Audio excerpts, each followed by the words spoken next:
Hi, everyone. It's Roland Kim with Keller Williams in Vancouver and the Kim Buna team. Today is August 29th, and today is Thinking Thursday episode. And what this is all about is just some thoughts I've had over the last week that I wanted to share with you, and maybe there's some value to you as an entrepreneur or whatever you're doing. So, some of the things I want to talk about today is working on your business, talking about success leaves clues, failure leaves clues, and experience matters. So let's get on to that. One of the neat things I've done with my real estate practice over the last few years is really schedule time into thinking about my business, working on my business, so to speak. And one of the ways I do that is I try and go for, every couple days for a short hike. And I'm really able to throw in my earbuds, make it look like I'm listening to something so people leave me alone. And yet there's nothing playing because I am just brainstorming. And so much so that I will have a little notepad in my pocket and a small pen, because some of my best ideas and clarity has come during those walks where something pops up that might have been, blocking itself from showing itself. And when I go on those hikes and I'm working on my business, I get some clarity.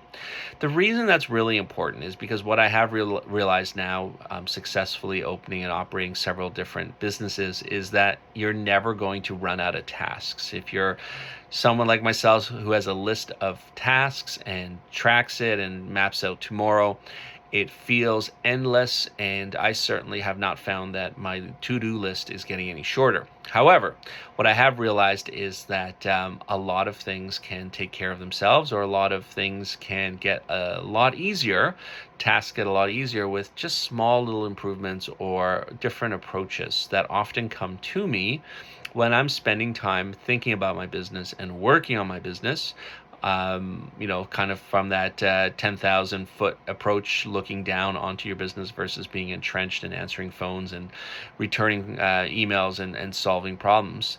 And so I really say that's something that if you're not doing, give it a try.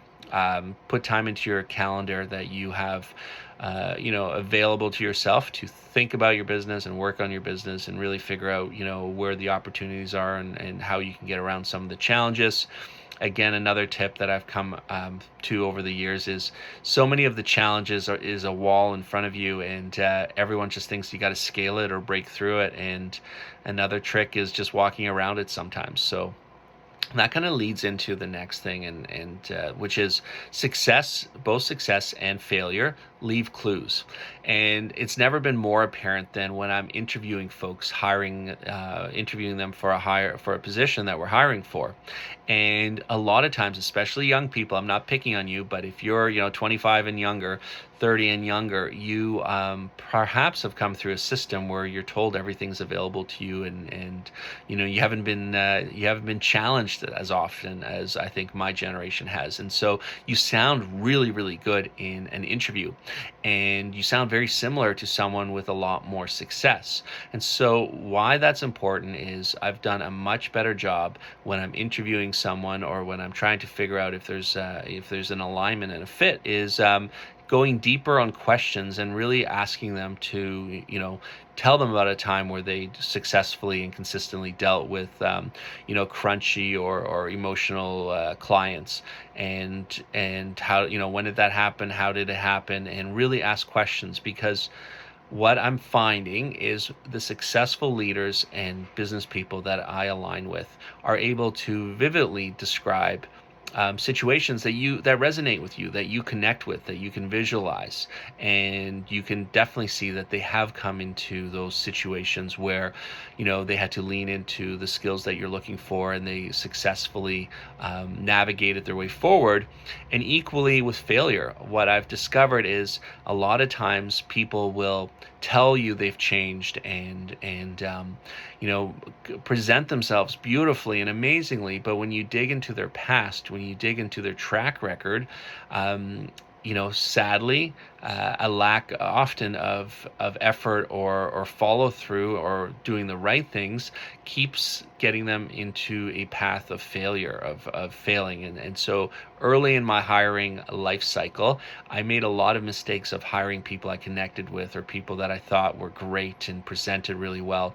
And I would often ignore some of the failures that we had identified in their past, thinking that, hey, I can help them avoid those failures, and they will succeed in my ecosystem system versus the truth. When when you are repeating habits that have continued to generate failure and challenges, unless they change and they show they change, then likely those are going to repeat in the future in my ecosystem. And so I'm really big believer in that success and failure leaves clues, and don't ignore those clues, rather go deeper and really analyze the pathway that both of those have led the person to, and how it might be continued, or if it's going to change in the future, what is the steps and activities that would make that a guarantee versus a real risk of continuing. And finally, yesterday it was brought to my attention again how being a realtor of more than 15 years, well over 1,000 personal transactions involved in many thousands more, experience matters. I sometimes undervalue what I can bring to the table. One of those, and a lot of those things are just habit formed, things that I do that I forget that I do. So for example, I've been all week negotiating on a pre-sale that's completed as far as building, but it's still for sale.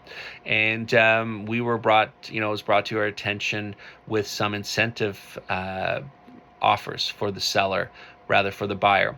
And I made sure, as I always do, to download the MLS and materials when I'm starting to focus in on something. And we started negotiating, and the negotiations cooled off and then picked back up a couple days later. And the new MLS information, the new documents, although it's the seller's prerogative, they can do that, had removed all incentive packages and had shown no indication of previous offerings. And what was interesting is when I re-engaged the negotiations with the salesperson, they were acting as if none of those things had existed, several days earlier when we initiated the earlier round of negotiating. And of course, seller's prerogative. They don't need to continue to offer that if they don't want to. But it was a really powerful conclusion to the negotiation when the developer and the sales agent were seeing my documentation included all the old proof and all the old marketing pieces that I had downloaded and saved, and we were able to certainly save more than $10,000 for my client that I otherwise would probably not have been able to convince the other side of.